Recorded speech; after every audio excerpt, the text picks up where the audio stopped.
Hey everyone, I actually just recently got an email from a student asking a question. The question was, what is the difference between an illusory promise, which we looked at in our video on consideration, talked about how that was an example of a situation where it almost looked like you may have a contract, it looks like things might be okay, but when you really get down to it, the promise is the, at least one side of the promise that's made is illusory, right? Meaning that there's really no commitment being made, and the promisor is reserving the right to uh, basically to change their mind.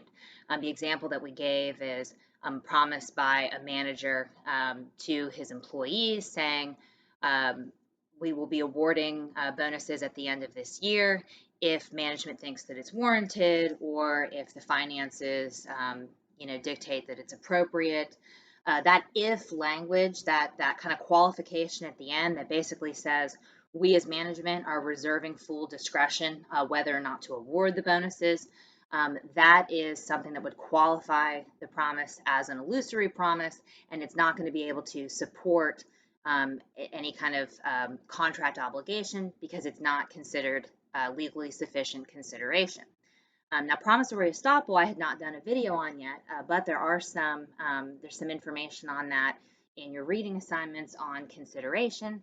And I really thought that was a fantastic question in terms of kind of how do we distinguish these one-sided promises where we say, oh, that's an illusory promise, no consideration, nothing can be enforced, versus promissory estoppel. And the whole point here is you have that one-sided promise, you don't have consideration, but we're nevertheless going to enforce that promise.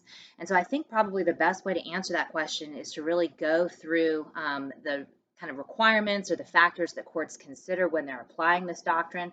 We'll go through those factors in a little bit more detail and kind of break those down. And I think you'll start to see how we kind of distinguish between situations where we say, oh, sorry, no contract, no enforcement, versus, well, okay, we are going to go ahead and enforce this promise under this doctrine. Now I've got up here, as you can see, I'm calling this video in this kind of section here, non-contract enforcement 1. In addition to promissory estoppel, there is a concept called a quasi or quasi-contract. I've heard it pronounced different ways, just kind of your own personal preference. But that is another example of situations where there was a failure for some reason to create a valid contract, or it was impossible for some reason, but we're still going to enforce an obligation as if there were a contract. That actually came up in one of the slides, I believe, early on, looking at some of the classifications of contract. We skipped over it at that point, but I am going to do a separate video on that as well. So that will be non-contract enforcement 2, so watch for that video. Basically, these two videos are going to provide kind of an overview of situations where we cannot say that we have a valid contract for whatever reason. There's various reasons that can happen, but we're still going to enforce a promise or an obligation. One thing I want to say right off the bat, and I will remind you in the second video as well, these are very rare doctrines. They are, they're obviously exceptions to the basic rule that we need a valid contract in order for a promise to be enforceable.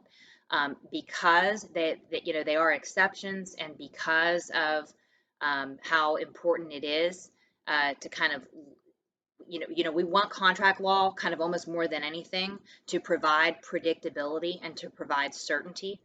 We don't want to have situations, we want to avoid situations where we are, binding people despite the fact that they didn't enter into a contract, because that very well could be, inconsistent with people's expectations, and we don't like that in contracts at all. So these are very narrow doctrines. They're they're rarely applied.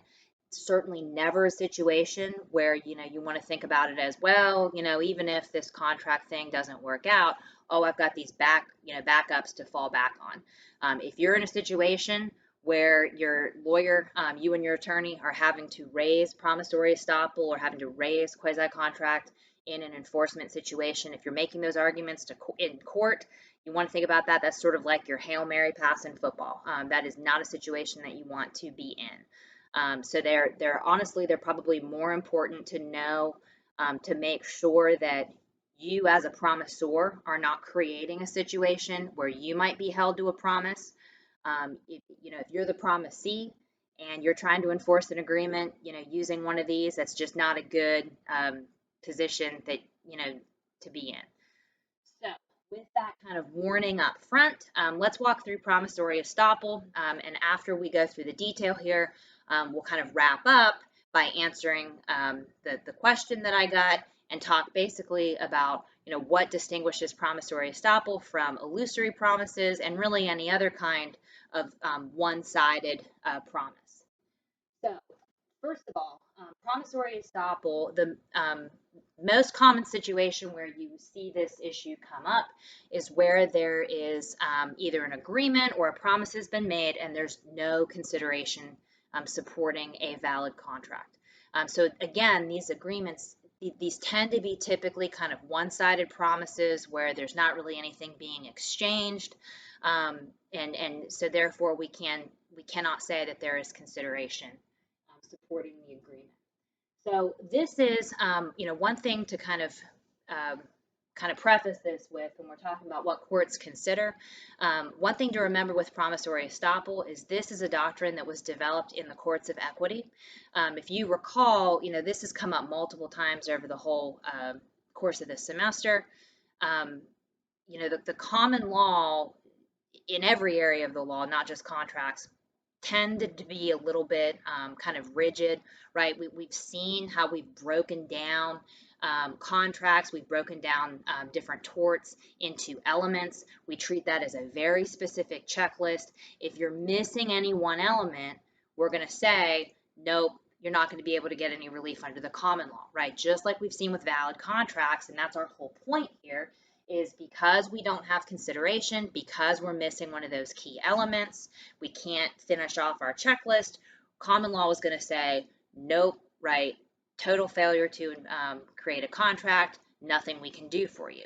A lot of what the early courts of equity were kind of designed to do, and a lot of the early doctrines that they developed were to address situations where it seemed like there was sort of a deficiency in the common law.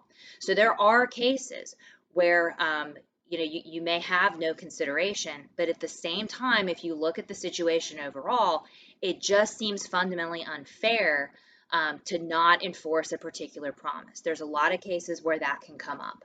And so what promissory estoppel was kind of designed to do is it's designed to sort of identify those, again, rare cases, but those cases where even though we haven't created a valid contract, it just seems fundamentally unfair not to enforce a particular promise that's made. And I'll give you a good case example in just a second. So what we have here, and when I have here courts consider, the reason this is not broken down, right, I wouldn't call these elements. Courts of equity are not really all about elements. They're kind of more like what we would call almost just like factors. So there's not a real specific, we're going to check off the boxes, right? What they'll do is they'll kind of develop a list of things that should be considered, and they're going to balance everything kind of overall. So equity is like more about looking at the whole big picture of the situation. They're going to balance both sides, right? The interests on both the plaintiff and the defendant side, and they're just going to try to come up with an answer that sort of seems, I guess, like just kind of intuitively fair or kind of the right decision. So there are factors that you consider, but it's kind of just a broad, holistic sort of an approach. So here's what the courts look at in these promissory estoppel cases. So the first one is whether or not there's been a clear and definite promise. Just to give kind of an example of this, and this is a test question that I've used in the past a good bit. If I have a situation where, let's say that your grandma or somebody says to you, I really want to, I know you've got a trip planned, and you're going to go to Europe or whatever in the next couple of months, and I want to give you some spending money for your trip. Okay. I'm going to give you some spending money is not what we would call a clear and definite promise, right? That there's not a specific amount. And that's kind of a big problem. We don't know, was grandma talking about $100 or $1,000? Like, what does that mean? The more specific promises get, the more likely you are to see that clear and definite. In that example, she did say, I want to give you some spending money, right? Like, I'm going to give you some spending money. The I'm going to is fairly, that's fairly definite, right? That sounds to me like there's an intent to do it, but the lack of the amount is kind of a problem. If I said something along the lines of, if grandma says, I'm thinking, I've been thinking about giving all of the grandkids $1,000 for Christmas this year, or something along those lines. Now we've got that specific amount of money, but she's just saying, I'm thinking maybe about doing this, right? In the future, I'm not sure yet. I'm just kind of considering it. That's another situation where I would say, yeah, the promise doesn't sound very clear and definite. So those are all kinds of things that you want to consider, right? How certain, right, is the intention that's expressed? How specific is the information, right? How specific is the promise? That's kind of what we're looking at there. Now, I've got all three words here on this second factor are underlined because this really is the core of what promissory estoppel is all about.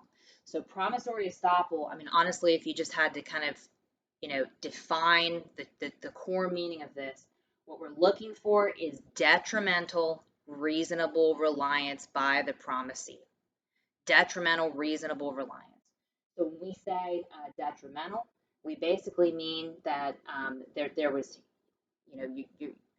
you're relying in a way that is going to cause you harm if that promise is not performed.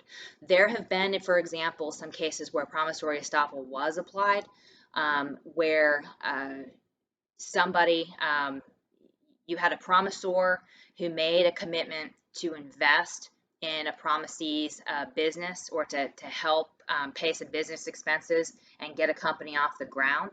As a result, the promisee went out and started making purchases, or maybe filed to register a business and starts making purchases, starts making commitments maybe to hire people, starts entering into contracts, comes back to the promisor and says, hey, I'm need to, collect on the amount of money that you committed to invest in my business.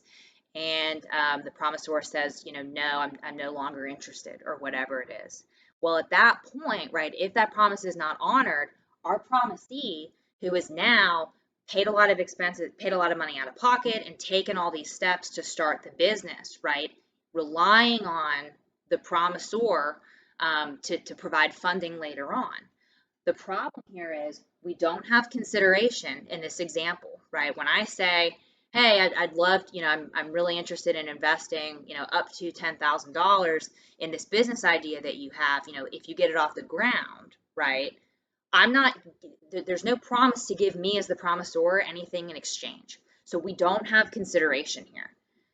It's a one-sided commitment. But on the other hand, if I've made a clear and definite promise, and you, in reliance on that, go out and start making these investments and start making commitments, now you're going to be out a lot of money. And you may be in debt, you may not be able to fulfill your commitments, but you're going to be harmed if my promise to invest is not honored. So that's what we're talking about when we're talking about detrimental reliance.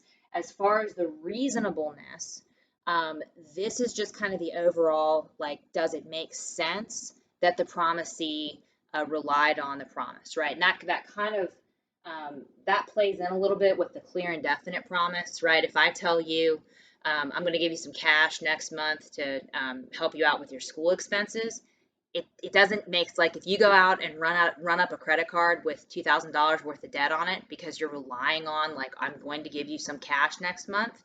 Not only is that not super a clear and definite promise because I didn't tell you an amount, it's also hard to say that that's reasonable, because again, there's no amount. So how do you even know, how serious that promise was? If I, for example, if Well, if a stranger or some kind of person you don't know super well makes you a promise, you may have a situation where you get into, well, if you really rely on that and go out of your way and do things that are going to create detriment through your reliance, is that really reasonable? On the other hand, if we have, grandma's commitment or whatever, let's say she made a very specific, definite promise to give you some money for school expenses, and she says, I'm going to give you, I've decided to give all of the grandkids $1,000 next month in order to pay for some school expenses. Well, now things are maybe looking a little bit more reasonable if you make some expenditures in reliance on that, right? It's your grandma, right? There's that trusting family relationship. A lot of the cases where you see promissory estoppel applied, there's some kind of family or close relationship that's involved. And what that tells us is it makes a little bit more sense that, like, yeah, even if you didn't have, a specific contract in writing, right? Even though you didn't like check off all the boxes to create a valid contract, it makes a little bit more sense that you would rely just on a one-sided promise if it's coming from somebody that you know and you trust. So those are all things that you can look at with the reasonableness issue as well. Looking at our example of our promise to invest in a new business venture or something along those lines. One thing a lot of times that you'll see in the cases is a series of ongoing discussions, right? It's not a one-off conversation. There's numerous detailed discussions about starting up the business and what are the expenses going to be and what is the business idea. And so a lot of times you'll see multiple times over and over, the promisor will commit to some sort of clear and definite promise to invest. As soon as the company gets off the ground, hey, look, if you do the legwork, if you get this going, yeah, I'm absolutely interested. I really want to be an investor, blah, blah, blah. And again, that all adds to the reasonableness, right? If you have a situation where the promisee goes out and makes some expenditures and gets things off the ground, we can't really say like, oh, you're just nuts to do that, right? When you've had ongoing numerous discussions and numerous commitments, and you really are believing that you're going to have somebody who's going to be invested. So that's really, again, that detrimental reasonable reliance is really a huge focus, and I'd say that's probably the most important factor. The final thing that courts will consider is fairness, the overall fairness of enforcement, and again, that's very consistent with any kind of equitable doctrine. An important thing to note here on this overall fairness aspect is they're going to look at the fairness to both parties. So stuff like in our example where we've got a promise to invest in a new business, what happens if the promisor, makes the promise, I'm going to invest $10,000 in your company, just get it going, just get it off the ground. If you do the legwork, I'll give you the $10,000. Well, what happens if later on he's now refusing to pay the $10,000 because he was recently diagnosed with cancer and he's now going to have a bunch of medical expenses that he didn't expect to have? What if the promisor has his own business and his own business has failed, right? I mean, imagine a situation like here we are right now where we've got a pandemic, right? Came kind of fairly out of nowhere. A lot of people were not expecting it. We're now expecting to see a recession, if not a depression as a result, lots and lots of unemployment, some kind of unexpected event, right, like that, where now the promisor is not able to, he's not financially able to invest that $10,000 anymore. If he's got that kind of a good explanation for why he's saying, I'm not going to honor my promise, that's something that the courts are going to look at because he's not being, hateful. He's not being unreasonable. He's not just taking his promise back for, no good reason. He may very well be justified. But again, too, we're going to be looking at the fairness in terms of what's going to be the harm to the promisee if that promise is not enforced. And there may be a situation where the promisor has a very good reason for failing, to honor the promise, but the promisee is going to be in a really terrible situation if the promise is not honored. So it can be very difficult to balance those interests, but that is something that just equitable doctrines kind of typically tend to do, right? And they'll come down on one side or the other, looking at not just the overall fairness, of course, but also considering the first couple factors as well. I would say probably the stronger these first two factors are, the more likely it is that in the overall fairness aspect, you may come down on the side of the promisee, even if the promisor does have a good reason. If these are kind of not quite so strong, right? If the reliance, right? If it's technically detrimental, but the promisee is only going to be out a couple $100 or something, right? It may not be that big of a deal. So all of these things just kind of get balanced all together. Classic example of promissory estoppel came from a case involving an uncle who promised his nephew that he would pay his tuition for the full 4 years at Harvard University. So the nephew had been admitted to Harvard. This is an older case. This was like early 1900s probably. But the nephew had been admitted to Harvard, but he was not planning to go because of the expense. But the uncle said, you know what, nephew, all of the men in our great family have gone to Harvard, and I want you to be able to go to Harvard too. So I will pay your tuition for the full 4 years that you're enrolled in school. And so the nephew actually turned down admissions and scholarships to many other schools where he could have basically gone for free. He accepts his offer to go to Harvard. And just before he starts school, the uncle unfortunately passed away. Now, there was nothing in writing. Again, this was not a contract. This is a one-sided promise by the uncle to pay the tuition. The nephew was not doing anything in exchange for that. But the nephew went to the executor of the uncle's estate and said, hey, we had this conversation and he had promised to pay my tuition. The executor of the estate says, well, look, you don't have anything, in writing. You don't have, there's no contract here. I don't think this is a good use of the funds from the uncle's estate. And basically, I'm not going to honor the promise.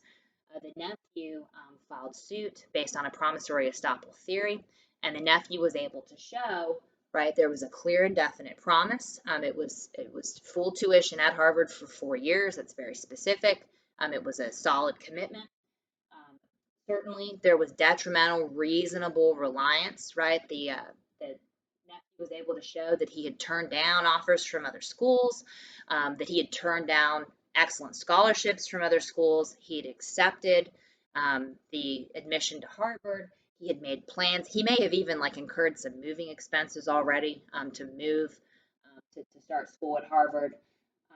And again, right, he was certainly, this reliance was certainly to his detriment, because if the promise was not enforced, not only would he not be able to go to Harvard, he was going to be delayed in starting college at all, and have to start later on somewhere else. I think many of his scholarships he was not going to be able to get again, so he was definitely able to show detriment. And as far as the overall fairness of enforcement, the executor of the uncle's estate really wasn't able to give any rationale for why that promise was not being honored. There was more than enough money in the estate. It wasn't going to take away from any other promises that the uncle had made. So there really wasn't any good justification. Looking at all of the factors, the court found in favor of the nephew based on this promissory estoppel theory. Okay. So that's a good case example. And so in sum, to wrap up, in answering the question that I got, the main difference when we're looking at when promissory estoppel applies versus situations where we may say, okay, look, this is just an illusory promise, or this is just some other type of kind of general one-sided promise that we're not going to enforce. The real key distinction is being able to show basically make a showing on each of these factors. And primarily, right, our hallmark for promissory estoppel is this detrimental, reasonable reliance. When you see any type of reliance, really at all, on a promise that's made, at that point, you want to start to think about, well, is this a situation where promissory estoppel might apply? Many times it won't, but occasionally it may. And what this tells us in a practical, in terms of our practical lesson here, is again, you need to be very careful, particularly in a business context, when you are having conversations with literally anyone that you are dealing with, and make sure that you're not committing to things or even suggesting that you're committing to things that you are not ready to commit to. Make sure if you are having preliminary negotiations, if you're just kind of talking and wanting to feel things out, make sure you're being very clear about that, right? Make sure that you're not saying anything that could be construed certainly as a clear and definite promise.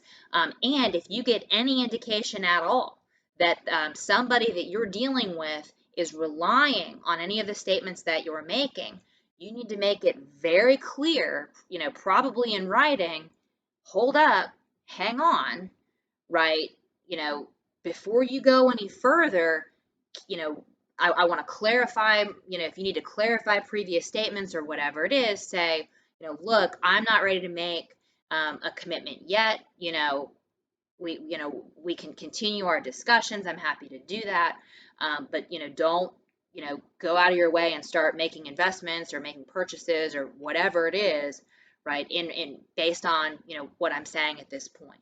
So just, keep an eye out for that, right? Make sure that, I think it's just real easy. Sometimes you just kind of want to, I guess not like make people happy, but you want to be agreeable. And so sometimes I think it's a little bit, I think it can be easy to kind of overcommit, or come across as more interested or more positive than maybe you're intending to, just because you're trying to be nice and like you're trying to be polite. But in a business context, especially, you need to be very careful not to say anything that could be viewed as a promise, as a commitment, unless that's really truly what you want to do. So just kind of, watch out for that in discussions, and make sure that you and anyone that you're talking to are on the same page. This is a good time where if you've just had a conversation in person or by phone or over lunch or whatever, this can be a good time where sending a follow-up email, and just saying, hey, really enjoyed talking with you today. I really think this opportunity that we've been discussing sounds very promising. Just so we're on the same page, here's what I took away from the conversation, and then kind of summarize your views on where you stand currently. At that point, number one, you've put you've put sort of your side of the story in writing, and number two, that gives the other person the opportunity to respond if they're not on the same page. But it's a protection. Not only is it a protection for you in the worst case scenario, if you did end up in court over something, you've got evidence that says, hey, look, right, the day after we had this conversation, or the same day that we had this conversation, I followed up in writing and clarified, this is my view on the matter. It's very clear here that I wasn't making a commitment. So not only do you have that in the worst case scenario, you're also really helping to avoid getting to that worst case scenario, because you're providing the opportunity to clear up any misunderstanding. So that's always a good practice. Just really that's useful in a lot of different situations. The follow-up email, highly recommend, just to make sure that everybody's staying on the same page. Okay.